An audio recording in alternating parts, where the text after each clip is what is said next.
Ang pahayag na ang ako ay biyayang tinatanggap ko sabay isinasakatuparan ay nagtatampok ng isang pangunahing katotohanan tungkol sa pag-iral ng tao. Ang sarili ay hindi lamang isang bagay na basta mayroon na, kundi isang kaloob na kailangang tanggapin at aktibong buuin. Ang pagiging ako ay isang dinamiko at patuloy na proseso kung saan ang pagkatao ay sabay ipinagkakaloob at isinasakatuparan. Sa ganitong pag-unawa, ang pagmemeron ko ang mismong paraan ng aking pag-iral ay natatanging sapagkat wala ng ibang maaaring maging ganap na kapalit ko. Ako lamang ang maaaring magpasya, magpanday at magpakat sa katuparan ng aking sariling pag-iral. Nakaugat dito ang konsepto ng bokasyon. Hindi lamang ito isang trabaho tungkulin, kundi isang mas malalim na pagtugon sa kung sino ako at para saan ako. Ang tunay na bokasyon ay lumilitaw lamang kapag pinili kong akuin ang aking sarili, ang aking lakas, kahinaan, kasaysayan at tinaharap. Hindi ako nagiging ako kung wala akong inaako. Nangangahulugan ito na ang pagiging tao ay humihingi ng pananagutan. Ang hindi pag-ako ay nauuwi sa pamumuhay na ginagaya lamang ang iba, tumatakbo sa dikta ng lipunan o nagpapasakop sa mga inaasahan ng mundo. At dahil walang ibang maaaring magtakda kung sino ako, hindi maaaring manggaling sa labas ang aking katuparan. Dahil dito, ang paghukbo sa sarili ay nakabatay sa malalim na pakikignayan sa sarili, pagnililay sa aking karanasan, emosyon, hangarin, tagumpay at kabiguan.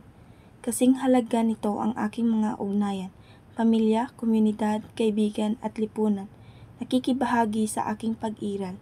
Ang sarili ay hindi lumilitaw ng hiwalay. Nabubuo ito sa patuloy na pag-uugnay at paglalagay ng sarili sa konsepto ng kapwa. Tama rin dito ang walang tigil na paghahanay at pagpili ng mga bagay na tunay na mahalaga sa akin at sa mga taong mahalaga sa akin. Ang ganitong uri ng pagpili ay esensyal sa kalayaan, hindi lamang basta kalayaan na pumili, kundi kalayaang nakaungat sa kabutihan, kahulugan at katapatan sa sarili. Sa prosesong ito, unti-unting lumilitaw ang aking kaligayahan sapagkat ito ang bunga ng buhay na naaayon sa aking tunay na pagkatao.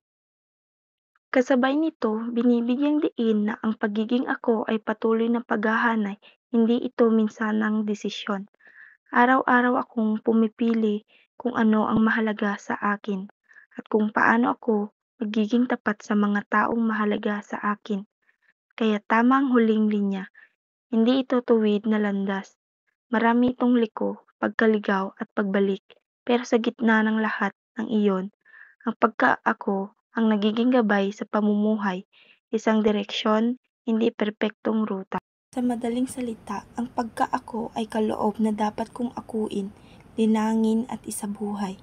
Natatagpuan ko ang sarili ko hindi sa paggaya, kundi sa malay, tapat at patuloy na paghubog ng aking pagkatao.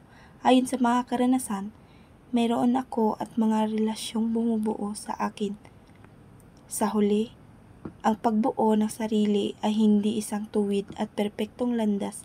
May mga pagkaligaw, pag-aalinlangan at mga pagkakataong kailangan kong suriin muli ang aking pinanghahawakan.